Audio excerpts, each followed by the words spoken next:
Welcome to another deep dive. Oh, yeah. Today we're tackling a topic that's both fascinating and, frankly, a little unsettling. Yeah. Hate speech and abusive behavior on social media. Yeah, it's a heavy one. timely issue. It is. And you know what makes this deep dive particularly interesting What's that?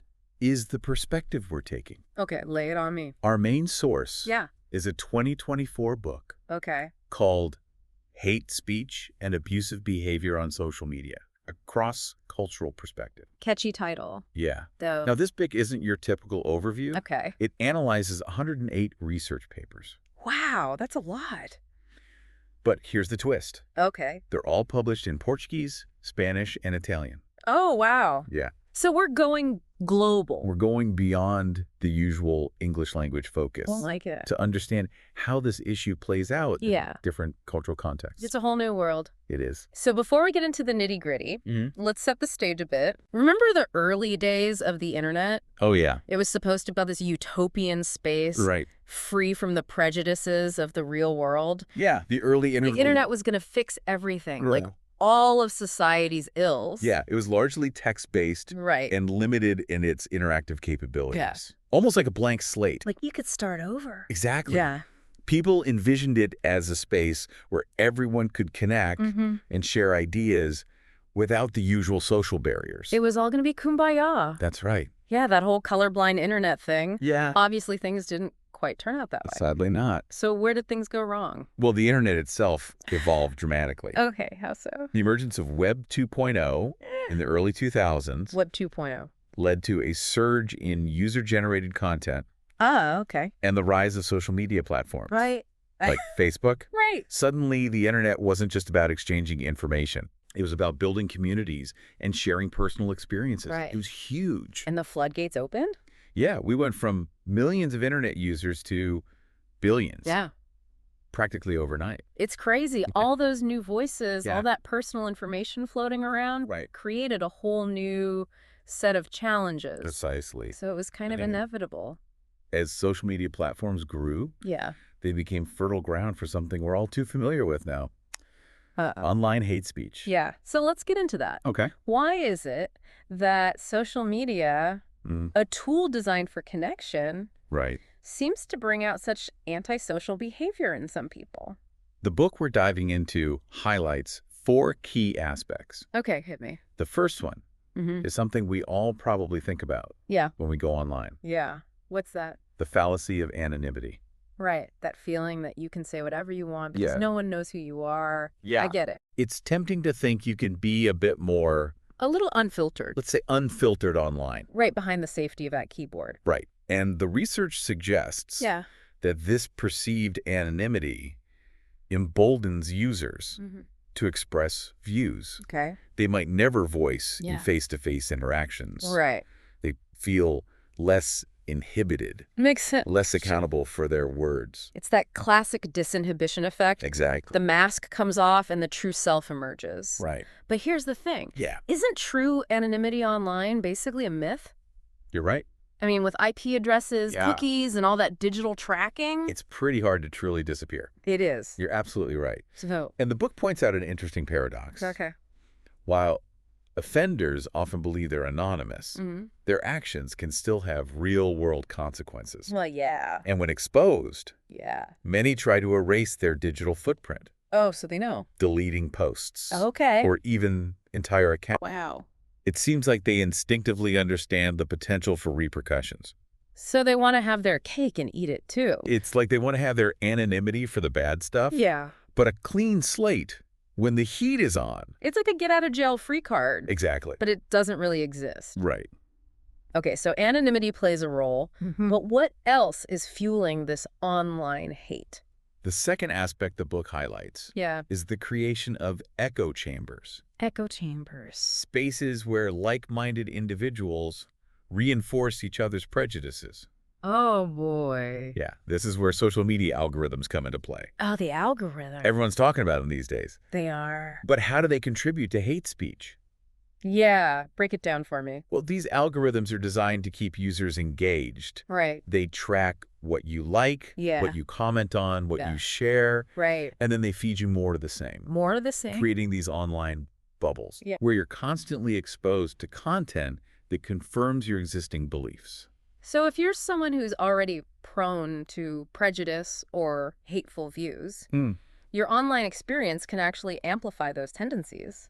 It's like a self-perpetuating cycle. Yeah, you're exposed to more extreme content, your views become more entrenched, Yeah. and you're less likely to encounter opposing viewpoints. Oh, that's disturbing. It is. And what's even scarier is that this hate-filled content doesn't just disappear. Right. The book mentions something called the long tail of hate speech. Yeah, the long tail. What does that mean? That refers to the fact that even after an initial surge of hateful content, Okay. it can continue to attract engagement for up to 3 years. 3 years. Think about it. Wow. A hateful post from today Yeah. might still be circulating and influencing people. Years down the line. It's a digital stain that's incredibly difficult to erase. Wow. I hadn't thought about it like that. It's a scary thought. It is. So we've got anonymity in these echo chambers. Yeah. What's the third ingredient in this recipe for online hate? Okay, what's next? The third aspect the book explores Yeah. is the distortion of the concept of free speech. Okay. Offenders often try to justify their hateful rhetoric Okay. by claiming it's protected under the banner of free expression. Right. That whole I can say whatever I want Aspects of argument. it. But free speech isn't absolute. Right. It comes with responsibilities. The book emphasizes that true freedom of expression should not be a shield for hate and bigotry. Right. It's about fostering open dialogue and debate, Yeah. not about inciting violence or spreading harmful stereotypes. Right. It's about finding that balance Exactly. between protecting individual rights Yeah. and protecting society from harm. It's a complex issue, no doubt. It is. So we've got anonymity, echo chambers, and the misuse of free speech. Right. What's the fourth factor The fourth factor. that contributes to this toxic online environment? Okay. I'm on the edge of my seat. This fourth one is a really fascinating one. Okay. Drawing from classic sociology. Ooh. It's the idea of front stage versus backstage behavior, I like it. a concept developed by Yeah. Irving Goffman. Goffman. Yeah. You familiar with Goffman? Vaguely. Yeah. Remind me what this front stage, backstage thing is all about. Okay. So front stage, backstage. Yeah. So Goffman argued Yeah. that we all present different versions of ourselves depending on the social situation. Right. Front stage is how we behave in public, Okay. where we're more conscious of social norms Yeah. and expectations. That sense. Backstage, on the other hand, Okay. is where we let our guard down. It's the private space where Yeah. we can be more relaxed Yeah. and authentic. Right. So how does this apply to social media? That's exactly the point. Is it like the ultimate backstage? The book suggests that social media, Okay. particularly with its elements of perceived anonymity, Right. can function as a massive backstage area. Yet people feel less constrained by social norms Makes sense. and more free to express their hidden prejudices. Right. It's kind of... Things they'd never say Yeah. in a face-to-face interaction. You would never say that to someone's face. Exactly. Yeah. It's everyone's suddenly an anonymous commenter. Right. Even if they're using their real names Yeah. and photos. It's interesting, right? It's like this weird blurring of the lines between public and private. Precisely. It's a whole new world. And this blurring can have some pretty unsettling consequences, Yeah, I bet. as we see when we dive into the specific types of hate speech prevalent in different cultures. Ooh. Okay. That's where the real meat of this book lies. Let's get into it. Analyzing research from 11 countries across 3 languages. What patterns emerge from these studies? Well, one thing that jumped out right away Okay. was that hate speech is rarely a one-dimensional issue. What do you mean? It often intersects with other forms of discrimination, particularly those based on gender, race, and class. So it's not just about attacking someone for being a woman, Right. but for being a woman of color Exactly. who's also from a lower socioeconomic background. The studies show that these different forms of discrimination Yeah. often intertwine, It makes sense. creating a much more complex and insidious dynamic. It's about targeting the most vulnerable, Exactly. amplifying existing power imbalances. Precisely. And we see this play out Yeah. in various ways Okay. across the different language groups. So are we going to break it down by language now? Yeah, the book starts with the Portuguese language studies, Okay. focusing on Brazil and Portugal. Okay, let's start there. Okay. What stood out in the Portuguese language research? One recurring theme in Brazil Okay. was the targeting of women in positions of power. Interesting. The studies found that misogynistic hate speech Okay. is often directed at women who challenge traditional gender roles, Right. particularly those who hold political office or other high-profile positions. I guess it's that whole threatened masculinity thing. Right, when women break out of those traditional boxes, Yeah. it triggers a backlash Yeah, for sure. from some corners. It's a disturbing trend. And it highlights how hate speech can be used as a tool Mm-hmm. to undermine progress Okay. and reinforce existing hierarchies. Yeah, so it's bigger than just the individual acts. Exactly. It's about maintaining power structures. Right. Okay, so misogyny is a big problem. Yeah. What else did the Portuguese language studies find? Another key finding Yeah. was the complex relationship Okay. between race and online hate speech. So how did this play out in Brazil, Well- a country with such a diverse racial landscape? The research revealed a sort of digital battlefield A digital battlefield. with online spaces being used Okay. for both racist attacks Yeah. and anti-racist activism. It's like this double-edged sword. Right. Particularly by Black Brazilians, Okay. and especially Black women. It's like social media is both a mirror. Yeah, a reflection of existing societal tensions and an amplifier, Yeah. giving those tensions a larger platform. A megaphone. And this tension extends to the political realm as well. Okay. Politically motivated hate speech was another major theme. Makes sense. It feels like political discourse has become so polarized these days. Yeah. And social media just fans the flames. The studies confirm that observation. Okay, so what did they find? In Brazil, researchers analyzed thousands of comments Wow. on the Facebook pages Okay. of 3 far-right parliamentarians All right. known for their inflammatory rhetoric. Okay. The comments were riddled with hate speech, Okay, so they were looking at comments. echoing the same prejudices and divisive language Wow. used by those politicians. So these politicians are using social media to spread their hateful views. Right. And their followers are actively engaging with that content, Exactly. amplifying it even further. And it creates this vicious cycle where hate speech becomes normalized, Right. and those who hold more extreme views Yeah. feel emboldened to express them more openly. It's a digital echo chamber on steroids. And it's not limited to Brazil. Oh, really?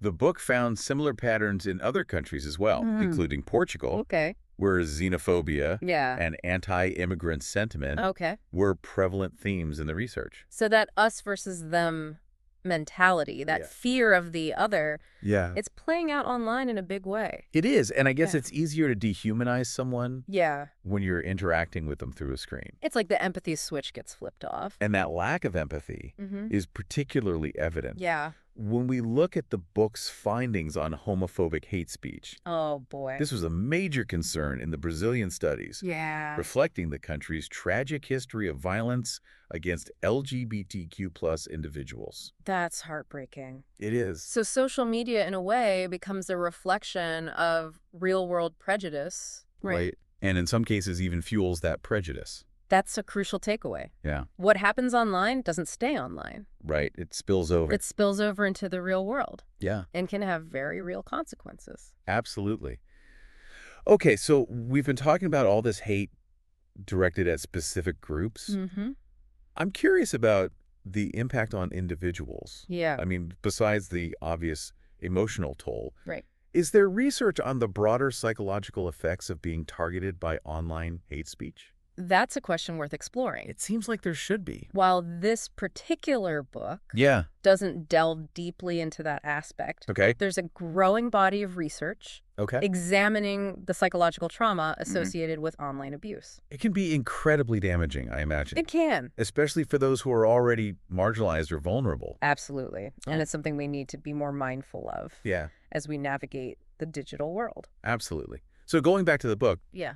also examines Xenophobic discourses. Mhm. And it's interesting how these discourses are often rooted in a fear of the other, right. the fear of losing control, of being invaded. Yeah, this feels particularly relevant It does. in our current political climate Yeah. with all the anxiety surrounding immigration and globalization. Right. It's like people are looking for someone to blame Exactly. for their economic anxieties or cultural insecurities. And immigrants, Right. with their different cultures and languages, yeah. often become the scapegoats. They're easy targets.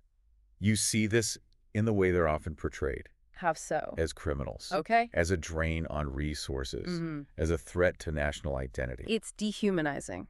It is. And that can have a real impact Right. on how immigrants are treated in society. Precisely. And social media provides a platform Right. for these harmful narratives to spread and gain traction. For sure. A prime example highlighted in the book Okay. is the migrant caravan Yeah, remember that. that made its way to the U.S. through Mexico a few years back. Yeah. Social media was used to Right. spread fear and hatred toward these migrants, Wow. portraying them as invaders and criminals. It's a textbook example of how fear can be weaponized It is. to create division and animosity. Right, and it often plays on existing prejudices. Yeah. Immigrants are stereotyped, Right. dehumanized, Yeah. and blamed for all sorts of societal problems. It becomes a self-fulfilling prophecy. Exactly, where immigrants are marginalized Right. and then blamed for their own marginalization, It's a vicious cycle. fueled by fear, prejudice, and the amplifying effects of social media. Wow. Okay, so Right. we talked about the Portuguese language studies. Yeah. Now let's delve into the research conducted in Spanish-speaking countries. All right.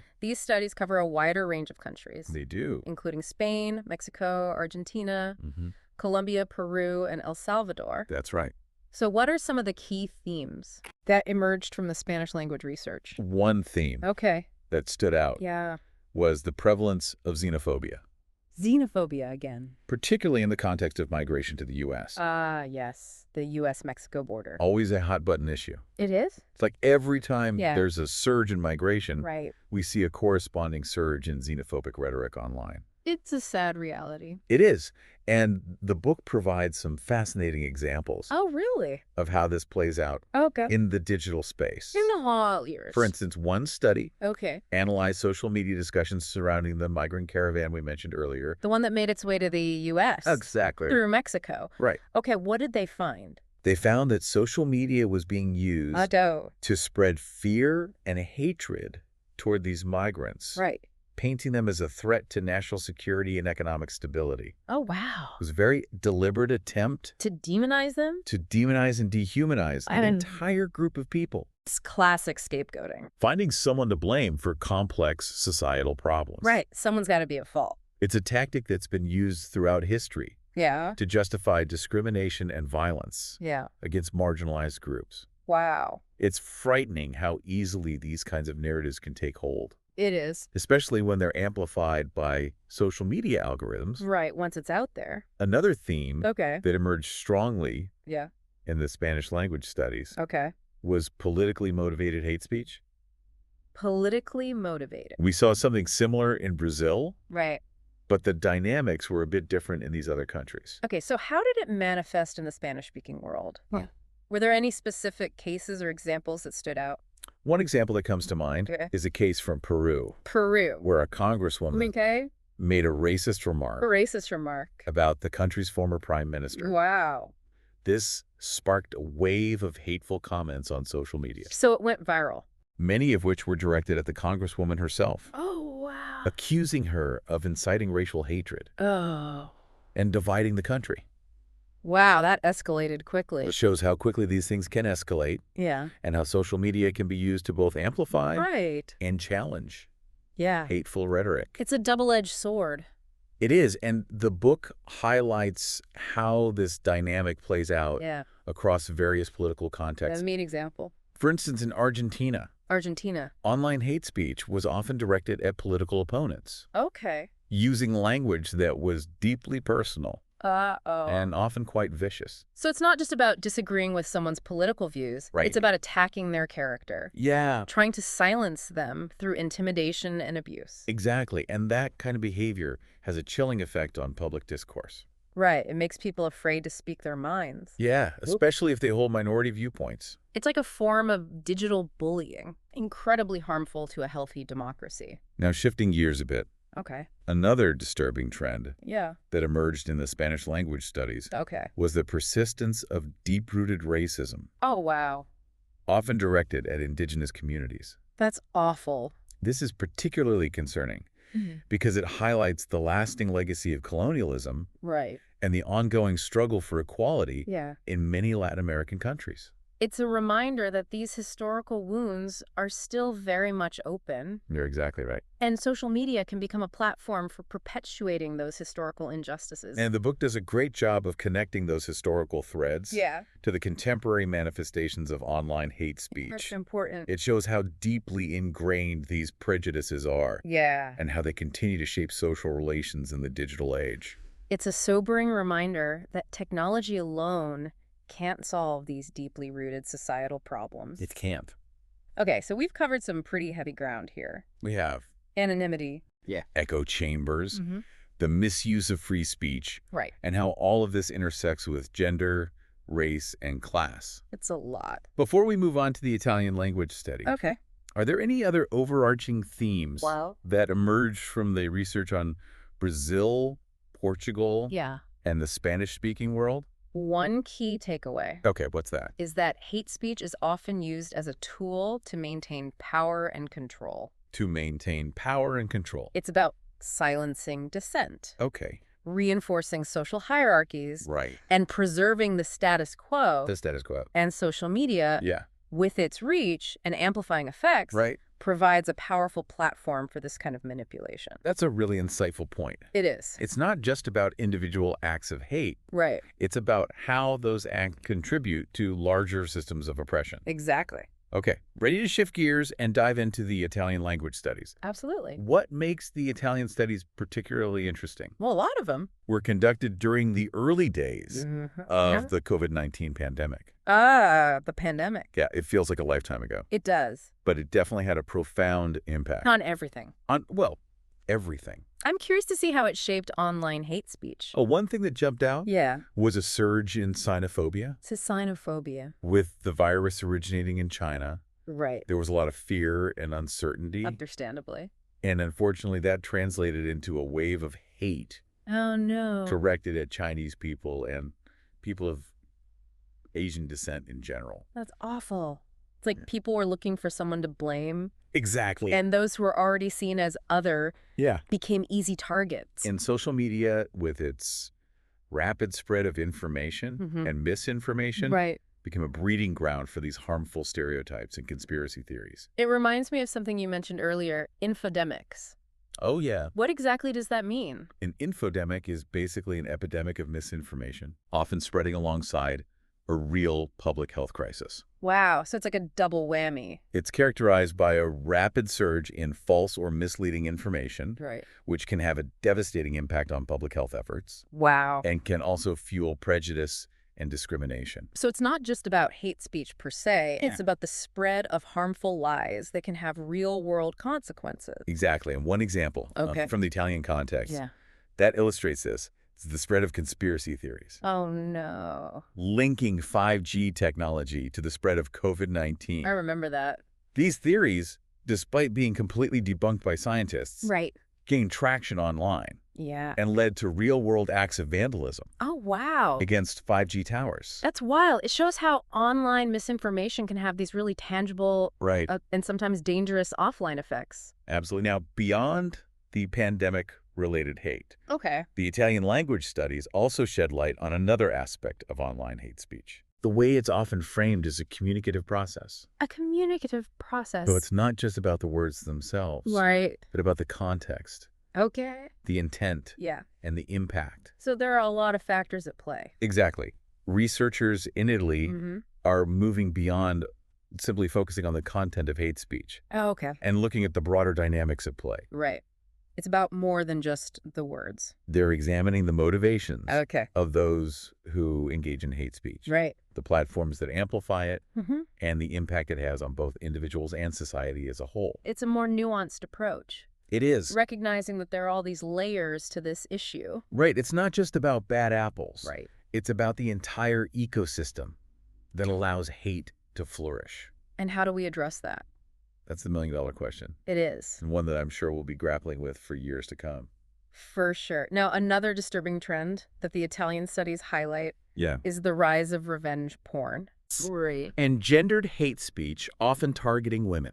This is something that's been getting a lot of attention lately. It has, and for good reason. And for good reason, it's incredibly damaging. Yeah. And can have lasting consequences for the victims. For sure. The studies highlight how revenge porn, in particular, is often used as a way to assert male dominance and control over women. It's awful. It's a form of online abuse that can be incredibly difficult to combat. Right. Given the speed at which information spreads online. Yeah, once it's out there, it's out there. Exactly. It's a reminder that online hate speech isn't just about words on a screen. Right. It can have very real and often devastating consequences in the offline world. Couldn't agree more. Now, stepping back from the individual language studies for a moment. Okay. The book wraps up by proposing a model for understanding the societal impacts of online hate speech. Okay, I'm intrigued. What does this model tell us? Well, the model emphasizes that social media platforms act as both a catalyst and a vehicle for hate speech. Okay. They create the conditions that allow hate to flourish. Right. And then their algorithms amplify its reach and impact. So it's like a vicious cycle. It is. Hate speech generates engagement. Right. Engagement benefits the platforms. Yeah. And those platforms are then hesitant to make any changes that might disrupt that cycle. That's a great way to put it. Is that what the model is getting at? The model highlights how the business model of many social media companies, with its focus on user engagement and advertising revenue, can actually incentivize the spread of hate speech. Wow. Even if unintentionally. That's a sobering thought. Yeah. It suggests that tackling this issue isn't just about individual responsibility. It's also about holding these powerful tech companies accountable. Exactly. We need to think critically about how these platforms are designed, how their algorithms work, and how their business models might be contributing to the problem. It's a lot to consider. It is. So what's the takeaway from all this? That's the big question, isn't it? It is. Where do we go from here? While this book doesn't offer easy answers, it does provide a framework for understanding the complexity of online hate speech. It shows us how it's shaped by history, culture, technology.